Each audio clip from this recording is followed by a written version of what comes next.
Poppy SSC English second paper এই বইটি থেকে ট্যাগ কোশ্চেনের প্র্যাকটিস পড়া হচ্ছে। তো এখানে ৩৯ বা 39 নাম্বারে যে ৫টি ট্যাগ কোশ্চেন রয়েছে সেগুলোর সমাধান করা হবে।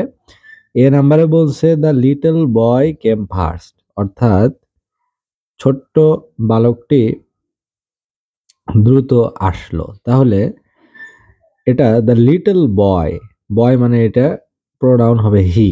আর কেমের ভিতরে আছে ডিড। আর যেহেতু এই স্টেটমেন্টটা অ্যাফার্মেটিভ বা হ্যাঁ বাচকে, তাহলে ট্যাগটা করতে হবে না বাচকে। তাহলে ডিড এর নেগেটিভ ফর্ম ডিডেন্ট, তাহলে ট্যাগ হবে ডিডেন্ট হি। বি নাম্বারে বলছে I am always obsessed with cricket. তাহলে আই অ্যাম অলওয়েজ অবসেসড, অর্থাৎ ক্রিকেট নিয়ে সবসময় আমি অনুরক্ত, ক্রিকেট বিষয়ে আমার বেশ আগ্রহ রয়েছে। তাহলে আই অ্যাম এর ট্যাগ হবে ain't I।